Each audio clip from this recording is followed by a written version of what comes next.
Madħul tal-fonografi fi swieq Maltin, aġenti lokali tal-mużika bdew jingaġġaw kompożituri, kittieba u għannejja sabiex jipproduċu mużika bil-sinna. Bl-għajnuna tal-Kunsill Malti għall-Arti, il-proġett Il-ħna Mitlufa jew Lost Voices of Malta qed jerġa' jsemmalna ġeneri differenti ta' għana Malti li kieku kien jintesa' ma' żmien. Maddalena, Maddalena, wiċċ ta' sokra, wiċċ Ilena, jiena ġejt apposta lik, fittex oħroġ bħal gawdik. Il-proġett Il-ħna Mitlufa u proġett immexxi minn Andrew Alamango fejn dan skopra numru sostanzjali ta' reġistrazzjonijiet ta' diski bil-Malti mill-bidu tas-seklu 20. U dan il-proġett jinvolvi l-ġbir, id-dokumentazzjoni u anke li nissalvagwardjaw dan il-patrimonju.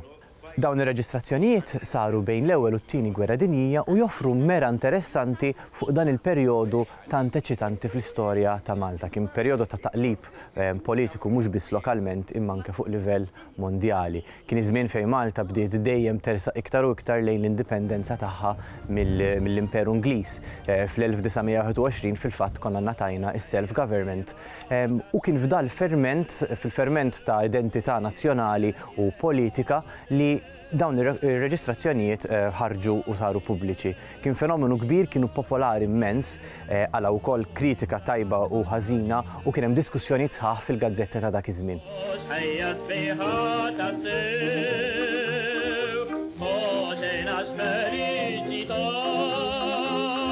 Dawn l-għanijiet jitrattaw ħafna temi differenti u stili differenti.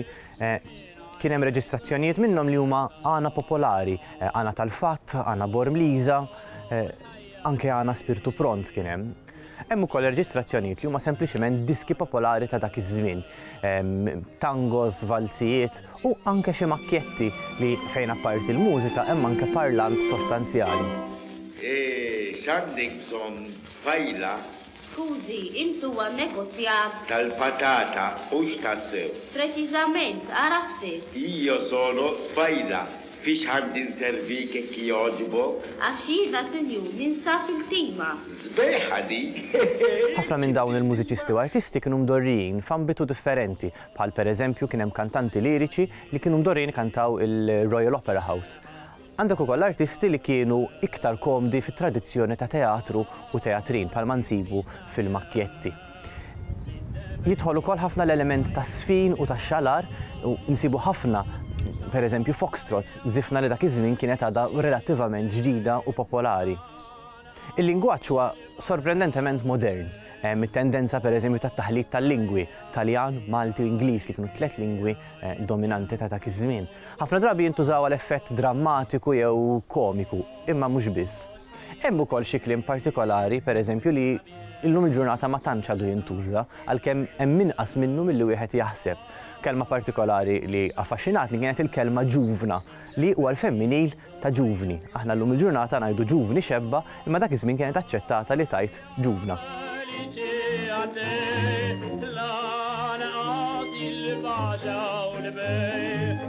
Dan il-proġett huwa importanti ħafna għaliex fejn tidħol mużika popolari ftit li xejn għandna informazzjoni, speċjalment għax il-mużika popolari tendenzjalment tintilef maż-żmien. Il-fatt li dawn ġew irreġistrati dan huwa dokument li huwa aċċessibbli għal kulħadd. Joffri ħafna aspetti li lin mill-aspetti lingwistiċi, hemm affarijiet mużikali, hemm affarijiet antropoloġiċi li wieħed jista' jeżamina. U din hija riżorsa li għadna nibqgħu noħorġu u niskopru minnha u nittamaw li nibqgħu għaddejjin bih. L-aktar parti riċenti ta' dan il-proġett huwa l-pubblikazzjoni ta' 3 kotba bi spartiti mużikali, fejn dawn l-ispartiti għandna ktieb għall-għana, ktieb għall-makketti u ktieb għall-kanzunetti. Fejn dawn wieħed jista' mhux biss jara l-kliem imma anke jdoq il-mużika u spartit maħdum għall-pjanu u vuċi bil-kordi anke għall-kitarra u ma maħduma biex ikunu aċċessibbli għall-udjenza vasta kemm fuq livell edukattiv kif ukoll għal dawk in-nies li jridu sempliċement jieħdu gost jerġgħu jdoqqu u jkantaw ma' dawn l-għanijiet. Imħabba fil-umel.